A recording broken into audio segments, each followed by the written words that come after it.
Ապացուցումը վարույթի համար էական նշանակություն ունեցող հանգամանքները հերքելու կամ հաստատելու համար ապացույցների հավաքումը, ստուգումը եւ դրանց գնահատումն է։ Ապացուցման ինստիտուտը կարևոր եւ առանցքային նշանակություն ունի արդար դատաքննության համար եւ կարելի է ասել, որ դրա հիմքն է։ Այդ իսկ պատճառով դա որոշակի օբյեկտիվ ֆիլտր է, որի չլինելու բացակայության արդյունքը կլինի դատավարությունը որոշակի կամայականությունների թույլտվությունը։ Եվ այդ է պատճառը, որ օրենսդիրը սահմանում է, որ վարույթի համար նշանակություն ունեցող ցանկացած հանգամանք պետք է հաստատվի պատշաճ ապացույցների համակցությամբ եւ սահմանում է բացի այդ, որ ցանկացած դատական ակտ պետք է հիմնվի ոչ թե ենթադրությունների, այլ վերաբերելի, թույլատրելի եւ հավաստի ապացույցների ամբողջության վրա։ Պատահական չէ, որ օրենսդիրը սահմանում է, որ ինքնախոստովանական ցուցմունքը դեռևս բավարար չէ անձի մեղավորությունը հաստատելու համար։ Սա ինչ է նշանակում, որ երբ անձը ցուցմունք է տալիս եւ լիովին ընդունում է իր մեղքը, օրենսդիրը պահանջում եւ պարտադրում է վարույթն իրականացնող մարմնին, որպեսզի հավաքի ապացույցներ եւ միայն այդ ապացույցների գնահատման հիման վրա հաստատի անձի մեղավորությունը։ Զուտ օրենսդրական մեկնաբանության տրամաբանությամբ, արդարադատության շրջանակում ճիշտ ասվածը դա ոչ թե օբյեկտիվ իրականության մեջ կատարվածն է, տեղի ունեցածն է, այլ այն է, ինչ հնարավոր է եղել ապացուցել պատշաճ իրավական ընթացակարգի շրջանակներում, ահա թե ինչու է ապացուցման ինստիտուտը այդպես կարևորվում եւ առանցքային նշանակություն ունի արդար դատաքննության համար։ Օրենսդիրը սահմանում է, որ ոչ մի տվյալ նախապես հավաստի ապացույցի ուժ չունի եւ դատավորը, քննիչը, դատախազը պետք է կանխակալ վերաբերմունք ցույց տան այս կամ այն ուրեմն ապացույցին եւ դրանց որոշակի մասին մյուսների նկատմամբ առավել կամ նվազ նշանակություն տան եւ սրանք կարող են հաստատվել միայն պատշաճ իրավական ընթացակարգի շրջանակներում վերջնական գնահատման արդյունքում։ Սակայն պրակտիկայում պատկերը մի փոքր այլ է, հենց օրենսդիրն է նախատեսում, որ ապացույցների որոշակի շրջանակով է հաստատվում այս կամ այն հանգամանքը, հանգամանքներ կան, որոնք բազմաենթակա են կոնկրետ օրենքով նախատեսված ապացույցի տեսակներով։ Օրինակ, մահվան պատճառ, անձին պատճառված վնասի բնույթը, դրա ծանրության աստիճանը, անձի տարիքը, անձի կողմից հոգեկան հիվանդությամբ տառապելու ուրեմն հանգամանքը, եւ մի շարք այլ հանգամանքներ։ Եվ այստեղ կարելի է ասել, որ այն քրեական գործերով, որտեղ պարզման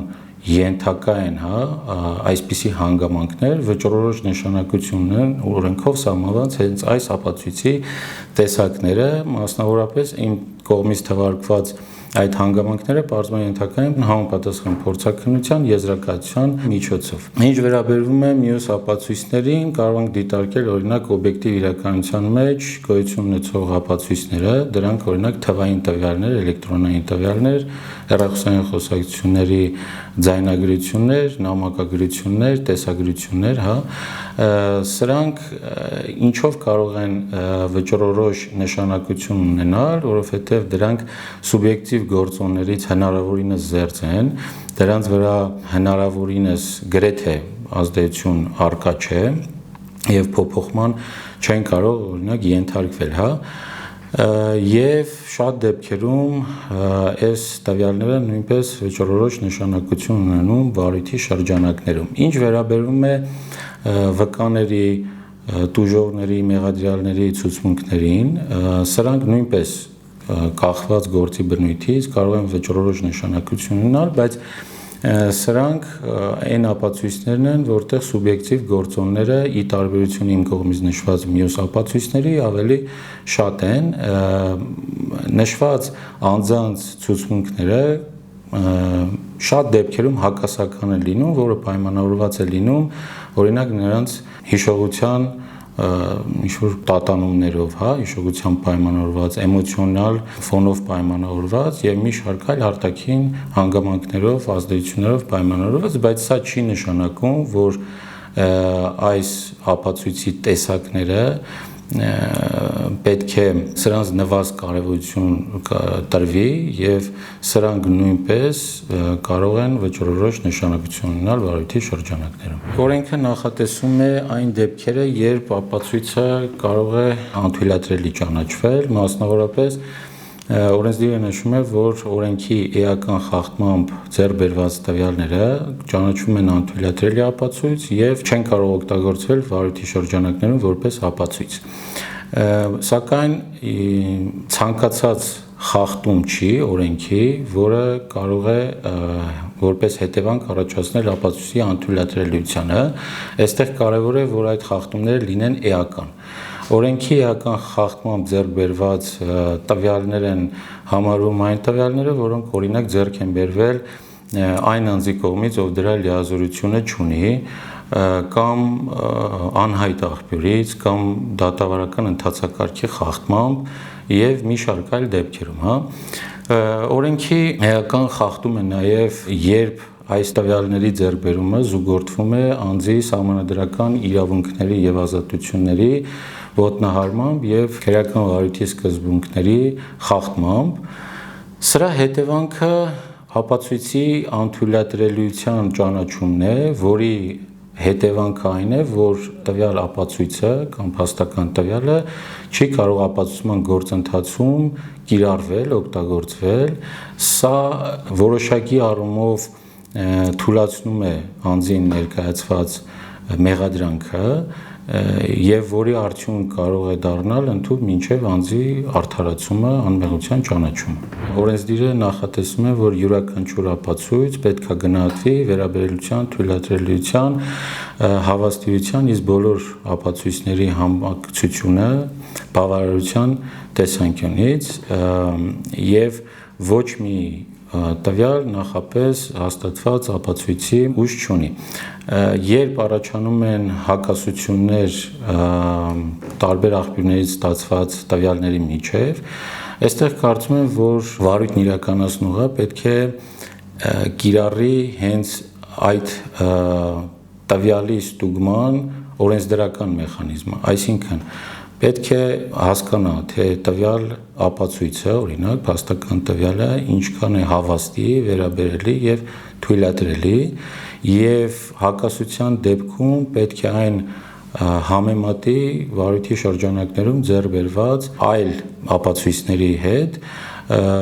եւ եթե վարույթն իրականացնողը օրենքով նախատեսված սպառում է բոլորես միջոցները եւ արդյունքում այդ հակասությունը չի վերանում, այստեղ առաջանում է չփարատված կասկած։ Իսկ օրենսդիրը իմպերատիվ պահանջ է նախատեսում, որ չփարատված կասկածները պետք է մեկնաբանվեն բացառապես հօգուտ մեղադրյալի։ Թվային տեխնոլոգիաները մեր ժամանակաշրջանում արագ տեմպերով զարգանում են եւ այստեղ որոշակի պրակտիկայում դժվարություններ են առաջացնում դրանց հենց իսկությունը ստուգելու առումով։ Սա նաև բարձրացնում է թվային տվյալների ներգրավվածությունը վարույթի շրջանակներում, որպես ուրեմն ապացույցի տեսակ։ Թվային տվյալները կարող են ձևավորվել վարույթի շրջանակներում համապատասխան գաղտնի քննչական գործողություններ կատարելու արդյունքում, սակայն կարող են դրանք ձևավորվել եւ վերցվել վարույթի շրջանակներից դուրս, մինչեւ վարույթ նախաձեռնելը եւ դրանք վարույթն իրականացնող մարմնի կողմից ճանաչվում են արտավարույթային փաստաթուղթ, կցվում են վարույթի նյութերին։ Թվային տեխնոլոգիաների զարգացման այս համատեքստում կուզեմ առանձնացնեմ արհեստական բանականությունը։ Արհեստական բանականությունը մեր ժամանակներում բոլոր ոլորտներում գրեթե առկա է եւ արագ տեմպերով զարգանում է։ Սա նաեւ որոշակի խնդիրներ է առաջացնում մեզ հենց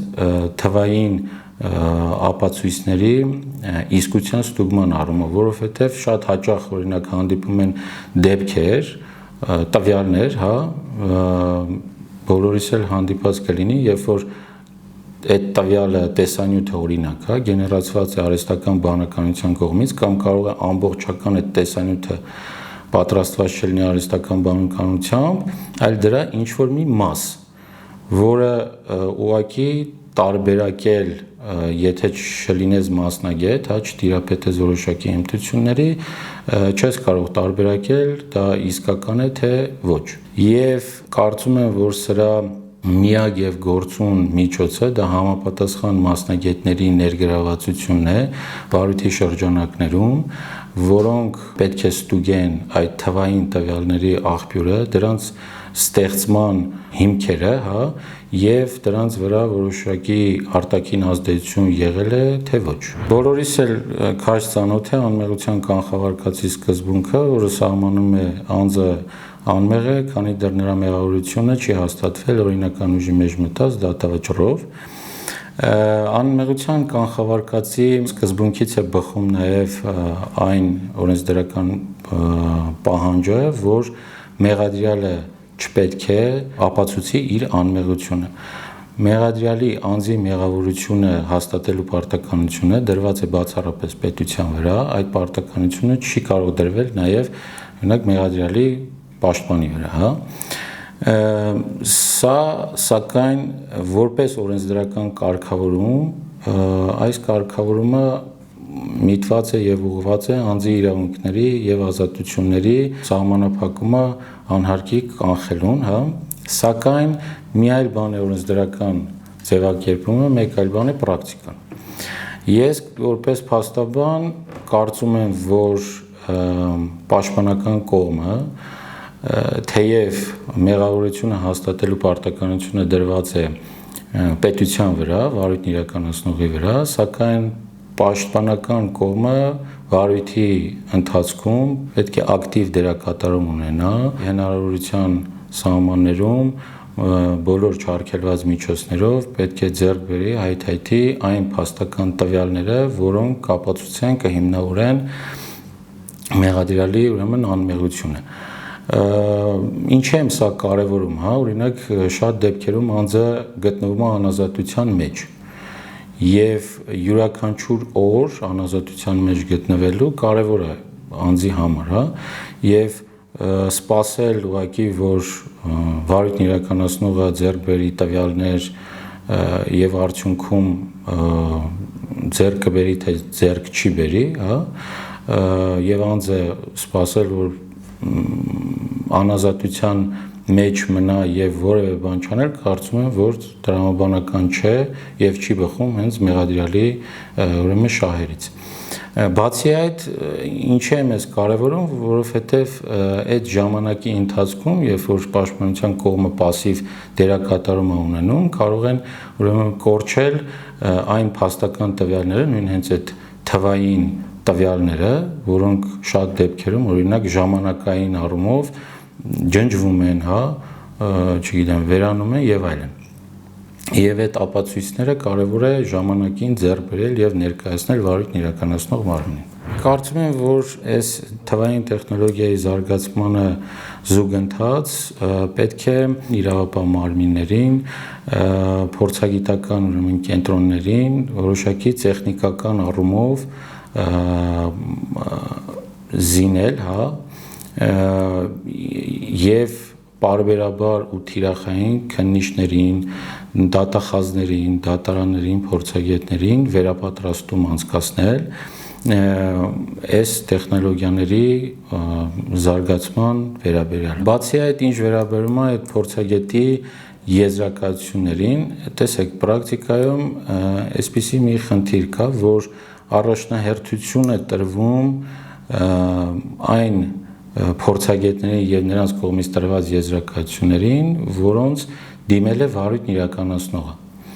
Բայց մենք պրակտիկայում լինում է դեպքեր, որ հենց պաշտպանական կողմն է